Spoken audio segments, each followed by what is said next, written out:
And welcome to ETF Edge, your go-to place for everything ETF related. I'm your host, Bob Pisani here. China stocks are at 2-year highs as the government tries to talk up the markets there. What's up with that? We're going to explore that with Brendan Ahern from Crane Shares. He is one of the leading China ETF brands. And it's tax day, folks. That means we need to figure out what's going on with our taxes. And we're going to talk about what you need to know about ETFs and taxes with Dave Noddick. He's Director of Research at ETF Trends.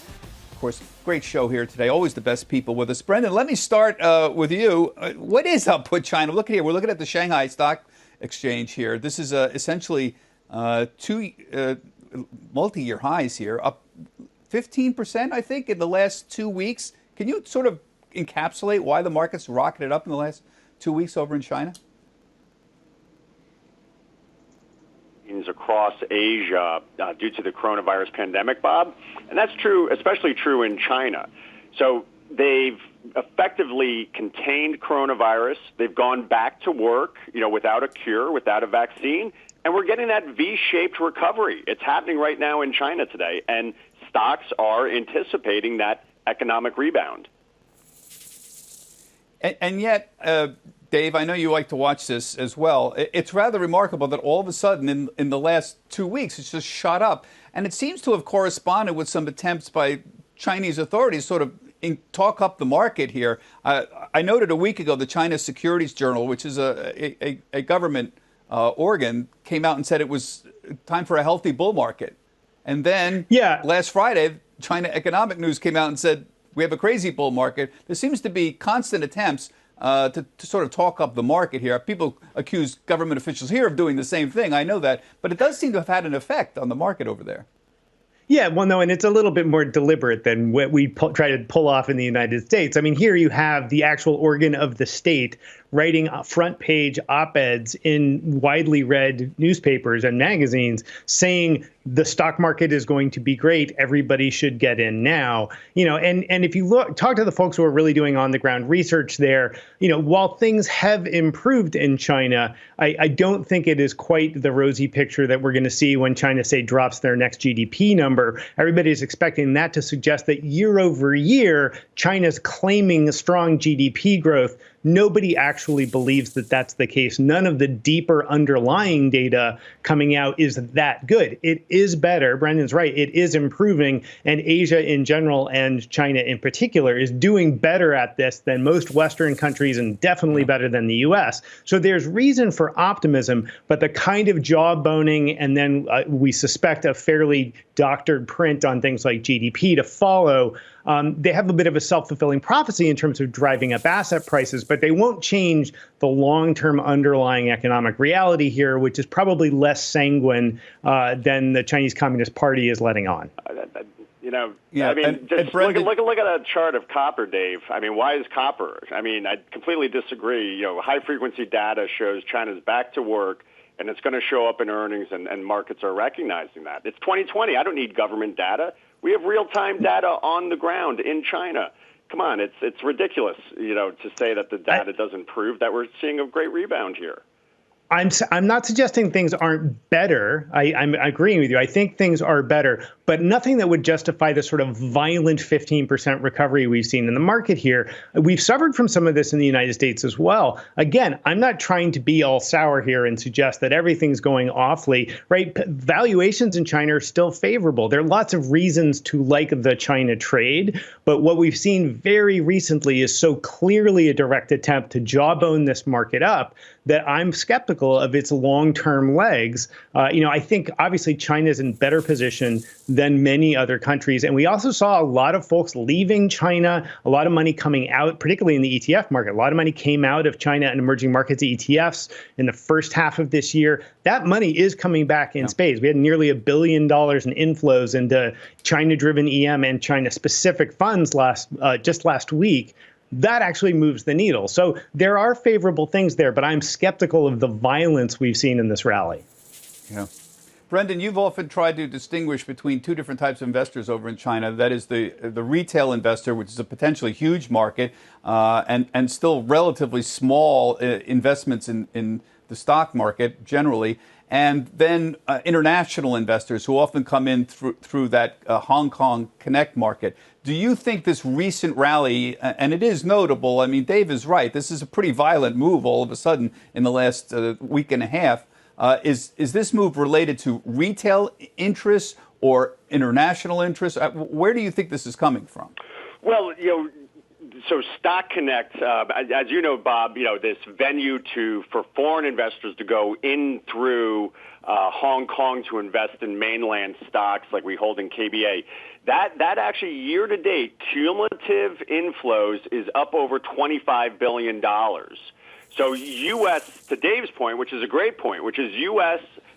Investors have totally missed this rally. They've liquidated a lot of their China investments. They've been scared off by some of these headlines politically, and they've missed this big rally. I do think it's worth noting that this northbound Stock Connect, these flows have been really, really strong. So I think someone is in there buying from a foreign investor. Now, mainland China, 80% of trading by individual investors, it's down to about 50% of stock ownership, Bob.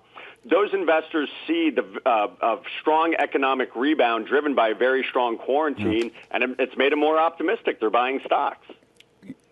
Yeah, one thing, Dave and Brendan, China investors have in common with American investors is they all love the internet. I know that you've got your China Internet ETF, Brendan, KWEB. That is at a historic high. I think it started only in 2013. So it looks like Chinese investors are doing the same thing American investors is, which is throwing everything into things that make it easier to shop online, buy online, do social media online, cloud computing, etc. There's your ETF there.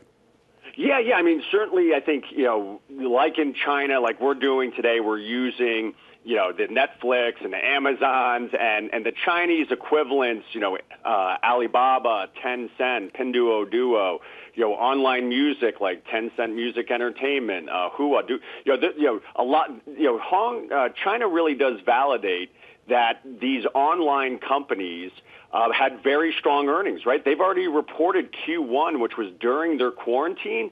Alibaba and Tencent, $500 billion market cap companies, grew revenue over more than 20%. It's really indicative. It's a validation for what some of the activity we see from a U.S. perspective. And yet, and Dave, maybe you could address this. One of the things that's amazing to me is we always talk about the great potential for China, but China stocks has far underperformed the United States in the last 10 years. I looked at the Shanghai; it's up 42% in the last 10 years or so. The S&P is up 200% in the last 10 years. Can you make a case, and Brendan, jump in if you want, but is there a case that can be made for that China is suddenly going to outperform the S&P or the U.S. stocks? Well, I mean, I think there's absolutely a bull case for China over a longer time frame that, their economy is probably going to be more of a driver than the U.S. economy. I think that's a tale that we've been telling now for at least a decade. I think part of the issue with, how much can you trust the long-term rally here is, will the Chinese Communist Party sort of induce volatility by precisely what they're doing now, which is sort of trying to jawbone the market in different directions, trying to manipulate public opinion.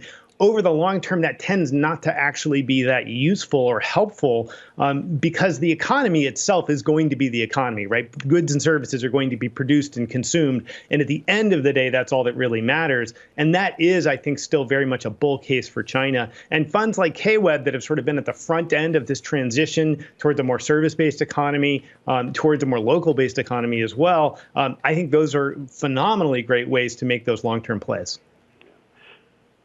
And Brendan, you've often told me that China is in its infancy in investing. We've been talking about this, you and I, for many, many years. I want to just see if we can put up something here today. You had an interesting point that only 2% of Chinese household wealth typically is invested in stocks or mutual fund, and that's a lot different than the U.S. was a bigger percentage. And even China's seems like their household wealth is largely in real estate, for example. Here you see 66%. These are stats you provided, and the U.S. 26%. So I guess my question is, this seems to tell me that there's an awful lot of space for the average China investor, particularly in the mainland China, to get interested in the stock market in a longer term way. Can you address that? Yeah, most definitely. I think one reason I'm constructive on KBA, despite this big rally, is that we're coming out of kind of a 5-year basing period for technical analysts that say that this is a breakout. And I think, we're seeing just this small shift in asset allocation within China. We've actually seen the 10-year Chinese Treasury. It was at 2.48% yield in April. Today it's up over 3%. So you're seeing this shift within asset allocation, and just small movements of these big pools of assets, Bob, could really send this market higher. Well, let's hope that's the case. I want to move on to a different subject, Brendan. You and I have talked about as well. The SEC had a roundtable last week. They looked into China's reluctance to allow audit inspections by U.S. regulators of Chinese companies that list in the United States. Now, this has been an issue. We've known about this for many, many years, but there's a sudden confluence of events here that sort of brought it to a boil. Obviously, the whole disputes on trade, the COVID-19 issues, but there seems to be some momentum behind the idea of getting tougher on the Chinese on this. There's been some discussions about even potentially delisting companies that don't allow access to U.S. regulators who want to inspect the audit books here. Brendan, what's your position on this? Is this a reasonable concern? The Chinese do seem to have effectively blocked U.S. regulators from looking at audit records. Is there a way to resolve this problem? Yeah, I mean, this has been a long-running issue. I think 100% these Chinese companies listed in the U.S. should be allowed to show these audit books. There's simply no reason for it not being allowed. I do think, though, that this has been politicized, and there's a view that you're hurting China by going after these companies. But you're talking about $1.2 trillion of U.S. savings. U.S. investors are in those names. You're not hurting China. You're hurting U.S. investors. And I think there's no greater example of some of the irony here is, Jay Clayton, the head of the SEC, was one of the lead lawyers. He's literally on the front page of Alibaba's IPO prospectus. And I just feel like, there's got to be a little bit of a cooling off period, give China the opportunity to basically change the rules to allow this, which they should. And Dave, the what's interesting here is I think there's a broader issue about to what extent the U.S. should be telling U.S. investors what to invest in, but regulators do have a point here. We really don't have a very good view, not only of the state-owned companies, but even many other smaller Chinese companies that are out there. We don't have the same degree of confidence. And so how do you address that? I just want to mention something here. John Tuttle, who is the chief commercial officer at the NYSE, suggested in the hearing last week in this roundtable discussion that one way out of this would be to add an indicator to the company's stock tickers, noting that their audits are not inspected by U.S. regulators. So, sort of a caveat saying, listen, buyer beware, like a qualified investor kind of thing. Is that one way to address this? I mean, what's your thought on this? I mean, after all, we're not actually talking about having to put those kinds of markers on, say, any fund that's investing in local Chinese stocks, which obviously are not subject to U.S. audit regulations either, right? So I think Brendan's right. I think this is largely a political football, just like the sanctions we saw today, keeping Marco Rubio from flying to Beijing. I don't think that was a big risk either, right? So this is a political football that's going back and forth. I agree completely. The idea that you're going to delist BABA, et cetera, I think is ridiculous. If they get delisted, it should be for breaking the rules of their listing venue of that exchange. Yeah. I think we can tighten up those rules. We can increase transparency, but I do think this has become over politicized. And Brendan, just a brief answer to this: we've seen Chinese companies now list in Hong Kong. Alibaba did, JD.com did. Is this just a coincidence that they're getting dual listings, or is this a way to sort of backstop themselves and say if there's any problem with the U.S., maybe we should just do it in Hong Kong at all? I think it is separate. That I think because of the trade war, Alibaba's over the last 3 years, their revenue doubled and the stock was flat. So they're going back to Asia because they don't have to explain themselves. How great the companies are, what an opportunity they have. And so I think it is more about, it's not about this PCAOB issue. It's about getting a better valuation. But it's a big problem, for those of us, particularly you and I, Bob, living in the New York metro area. New York as the financial capital of the world. If Ant Financial goes public in Hong Kong, U.S. investment banks will lose $200 million. That's a big problem in terms of fees lost. And so I think, I'd like to see some of this political temper, just because, you want Ant Financial here in the U.S. Yeah, I would agree with that. Let me just move on because it's tax time. And Dave, I've got to do the same little drill we do every year about this, the lowdown on ETFs and taxes. Just in 20 or 30 seconds, why exactly are ETFs more tax efficient? Why do we like ETFs so much for this reason? It's really pretty simple. When you think about it, you're running a portfolio, you're buying and selling stocks. That's what you do, or bonds in this case. And in an ETF, when you acquire new securities, you don't go buy them. You generally get them in a creation unit. The same thing happens when you get rid of securities. They go out in a redemption. And when you do that, you're constantly resetting the basis of the fund. That means when they come to the end of the year, they haven't realized any capital gains inside the fund that they have to pass out. Because of that, the vast majority of ETFs never make a capital gains distribution, particularly if they're index-based. So the gains that you're going to have to pay are the ones when you decide to sell, which is just generally more fair. There's no avoidance here. They're simply deferring the tax event to when you as the investor make the decision. That's why ETFs continue to have this tax advantage. Yeah, and I think the key point is no capital gains distributions, essentially, and you don't owe capital gains until you decide to sell. That's the simple way I describe it to everybody. Are there any other places you need to be careful? Like certain things are collectibles, right? Gold, for example, are they still considered a collectible?